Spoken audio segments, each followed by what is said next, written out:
Well, things are slowly piecing together after those very dark hours immediately after the earthquake. Communications are beginning to be re-established, and we're getting a clearer picture of what's happening in the city of Concepcion. I mean, you just heard Charlotte there talking about how strong the tremors are in Santiago. Concepcion is a good 500 kilometers away south of Santiago, and it was much, much stronger there. So we can only really imagine what things must have been like and the devastation that was caused in that city. Yeah, and just looking at the latest pictures from there now, and it truly, some of it is just all the buildings have fallen down, the roads are in a bad state, and the bridges have collapsed.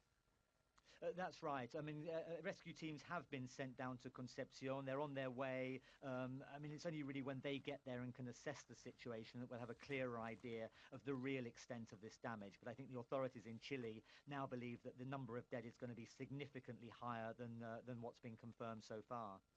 Just speaking to Charlotte Mountford there, the lady we were speaking to in Santiago a few minutes ago, she was talking about the fact that a lot of the buildings and the building in Chile is made to withstand earthquakes, or at least give you a fighting chance of getting out of the building.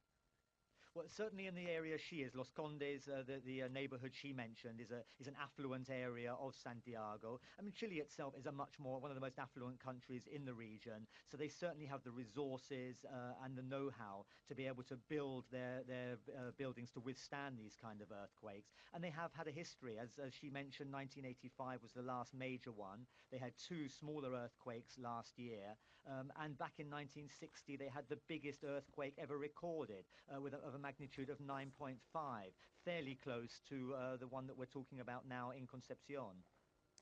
Daniel, just as we're talking, we're hearing from the Pacific Tsunami Warning Center, because of course tsunami is now very much in everybody's mind, that a huge wave measuring 2.34 meters, 7.7 feet, has hit the Chilean coastal town of, and I'll probably not pronounce this right, but Talcahuano,